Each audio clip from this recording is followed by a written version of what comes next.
All right, welcome back. Today we're diving deep into the hidden world of pharmaceutical water systems. Now, this is water that's so pure it's used to make our medicines. But what if I told you it's hiding a secret, a dirty one, that could compromise everything? So let's explore the unseen world that exists inside these systems. It seems like a total paradox, doesn't it? You start with this ultra-pure, completely sterile water, and yet somehow it can become a perfect breeding ground for contamination. Well, the answer lies in a form of life that's microscopic, incredibly resilient, and honestly, kind of brilliant. So to really get this, you have to know that bacteria live in two basic ways. On one side, you have your planktonic bacteria. Think of them as lone wolves. They're just floating around on their own, and they're relatively easy to take care of. But on the other side, you've got the biofilm. And this is not just a group of bacteria. Oh no, this is a fortified city, attached to a surface and ready for a full-on siege. So let's properly meet the villain of our story, because a biofilm is so much more than just a few germs stuck on a pipe. A biofilm is a highly organized community. Once a few bacteria find a nice surface to call home, they start pumping out this slimy, sticky goo called exopolysaccharide, or EPS for short. This slime is everything to them. It's a shield, it's a food pantry, and it's even their communication network. It's what turns a loose bunch of cells into a coordinated, protected fortress. And the power of that slimy shield is just staggering. Bacteria living inside that biofilm can be up to 3,000 times more resistant to disinfectants than their free-floating cousins. Let that sink in. 3,000 times. It's an almost unbelievable level of protection. And this is what makes it so dangerous. This quote from J.W. Costerton, one of the pioneers in biofilm research, just hits the nail on the head. You can flush a system with chemicals, kill all those lone wolf bacteria floating in the water, and think, job done. But the city, the biofilm is still there, basically untouched, just ready to repopulate the entire system all over again. You'd think a super high-tech pharmaceutical facility would be the absolute last place for these microbial cities to pop up. But the truth is, these pristine systems are actually the perfect hiding place. The recipe to cook up a biofilm is shockingly simple. You just need these four things. 1, water. Well, that's a given. 2, nutrients.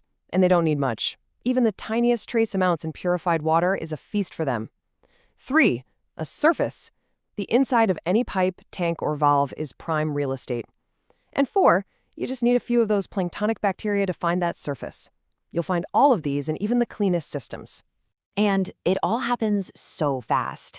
Within minutes of a bacterium finding a home, it starts sticking.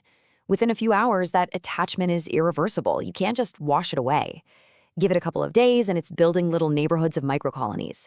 And in just a few weeks, you can have a fully mature, highly resistant biofilm city thriving inside your system. So where do they set up shop? They look for the quiet neighborhoods. Pipe dead legs, those are just little branches where the water doesn't flow, are like perfect, calm ponds for them. Gaskets, seals, tiny little crevices and valves, they are all ideal hiding spots. And any little rough patch or bit of corrosion on a pipe, to them, that's not a flaw. That's a pre-made foundation just waiting to be built on. So if these things are so tough and so good at hiding, how do you even fight back? Well, it's not a simple one-shot deal. You need a multi-pronged attack. The strategy is known as the sinner's circle. But before we get to the battle plan, you have to understand the first challenge, intelligence.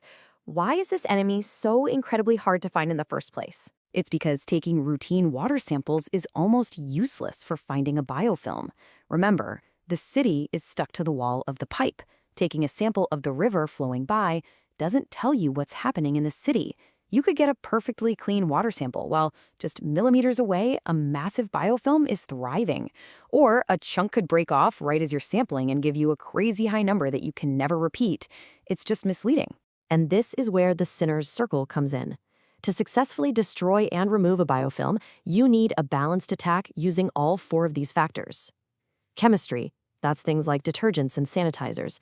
Mechanical force, that's the raw power of high-velocity water. Temperature, using heat to kill and weaken the whole structure. And finally, time, giving these other factors long enough to do their job. You can't just rely on one, it has to be all four working together. And this brings up a crucial point.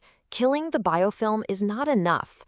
If you just kill the bacteria but leave that slimy city structure behind, you've basically just created the perfect move-in ready home for the next wave of bacteria. The old city becomes both food and foundation for a new one. You have to completely, totally remove it.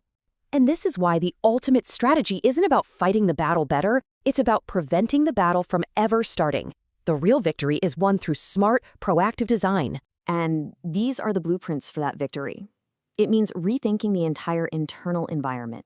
You use ultra-smooth, polished steel that gives bacteria nothing to grip onto. You keep the water moving at high speeds to create a constant power washing force on the inside of the pipes, 24/7.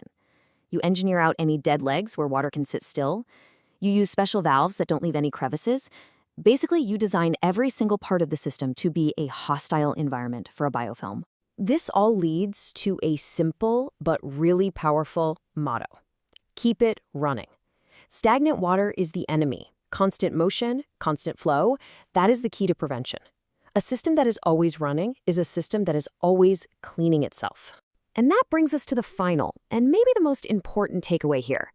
Managing these incredibly complex, vital systems, it's not a project with a beginning and an end. It is a continuous, dynamic process. You can't just build a great system and walk away. Biofilm control is a constant state of vigilance. It's the daily operation that keeps the water moving, it's the routine monitoring to watch for trends, and it's the proactive design that gives you the upper hand in this invisible, microscopic war that protects the safety of all our medicines. So as we wrap up, I'll leave you with this thought. This microscopic battle for purity, this engineering fight against microbial cities, is happening right now, every single day, in thousands of facilities all over the world. It makes you wonder, doesn't it? What other invisible systems, what other unseen battles are being fought around us all the time just to keep us all safe? Thanks for joining us.